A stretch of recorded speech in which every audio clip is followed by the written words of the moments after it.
Aziz with triumph and great glory, after hanging every man who was too poor to help it, he pleased his gracious majesty so purely with the description of their delightful agonies, that the king exclaimed, "This man alone is worthy to be at the head of the law." Accordingly, in his hand was placed the great seal of England. So it came to pass that Lorna's destiny hung upon Lord Jeffreys, for at this time Earl Brandir died, being taken with gout in the heart,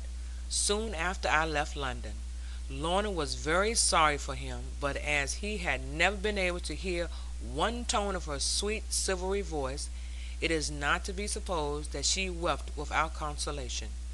She grieved for him as we ought to grieve for any good man going, and yet with a comforting sense of the benefit which the blessed exchange must bring to him. Now the Lady Lorna Doone appeared to Lord Chancellor Jeffreys so exceeding wealthy a ward that the lock would pay for turning. Therefore he came, of his own accord, to visit her and to treat with her, having heard, for the man was as big a gossip as never cared for anybody, yet loved to know all about everybody, that this wealthy and beautiful maiden would not listen to any young lord, having pledged her faith to the plain John Ridd. Thereupon our Lorna managed so to hold out golden hopes to the Lord High Chancellor, that he, being not more than 3 parts drunk, saw his way to a heap of money, and there and then, for he was not the man to daily long about anything, upon surety of a certain round sum, the amount of which I will not mention, because of his kindness towards me, he gave to his fair ward permission, under sign and seal, to marry that loyal knight John Ridd, upon condition only that the king's consent should be obtained. His Majesty's well disposed towards me for my previous service, and regarding me as a good Catholic, being moved moreover by the Queen, who desired to please Lorna, consented, without much hesitation, upon the understanding that Lorna, when she became of full age, and the mistress of her property, which was still under guardianship, should pay a heavy fine to the crown, and devote a fixed portion of her estate to the promotion of the holy Catholic faith,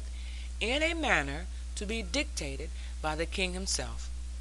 Inasmuch, however, as King James was driven out of his kingdom before this arrangement could take effect, and another king succeeded, who desired not the promotion of the Catholic religion, neither hankered after subsidies, whether French or English, that agreement was pronounced invalid, improper, and contemptible.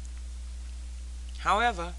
there was no getting back the money once paid to Lord Chancellor Jeffreys.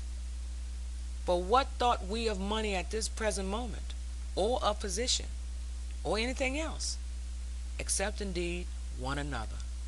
Lorna told me, with the sweetest smile, that if I were minded to take her at all, I must take her without anything, inasmuch as she meant, upon coming of age, to make over the residue of her estates to the next of kin, as being unfit for a farmer's wife. And I replied, with the greatest warmth and a readiness to worship her, that this was exactly what I longed for, but had never dared to propose it. But dear mother looked most exceedingly grave, and said that, to be sure, her opinion could not be expected to count for much, but she really hoped that in 3 years' time we should both be a little wiser, and have more regard for our interests, and perhaps those of others, by that time. And Master Snow, having daughters only, and nobody coming to marry them, if anything happened to the good old man, and who could tell in 3 years' time what might happen to all or any of us, why perhaps his farm would be for sale, and perhaps Lady Lorna's estates in Scotland would fetch enough money to buy it, and so throw the 2 farms into one, and save all the trouble about the brook, as my poor father had longed to do many and many a time, but not having a title could not do all quite as he wanted. And then if we young people grew tired of the old mother, as seemed only too likely, and was according to nature, why we could send her over there and Lizzie to keep her company. When mother had finished and wiped her eyes,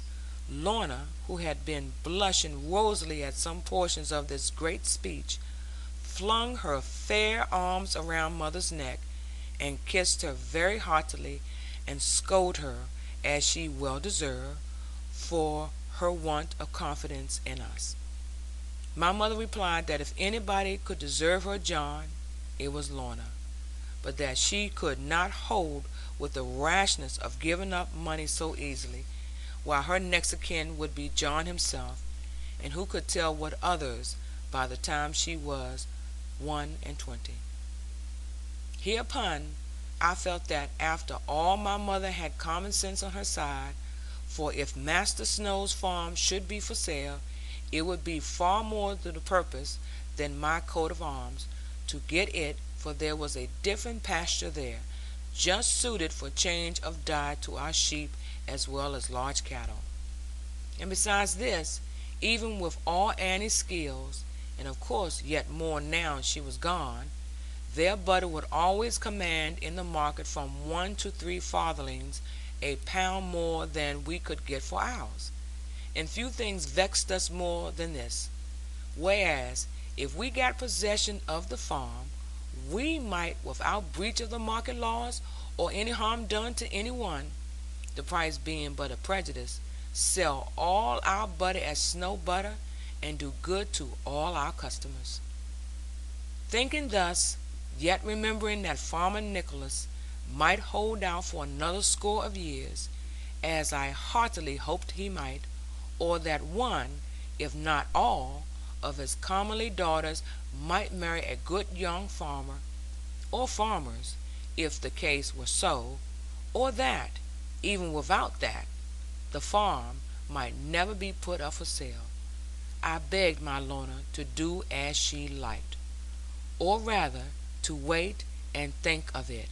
for as yet she could do nothing. End of chapter 73. Recording by Daisy 55.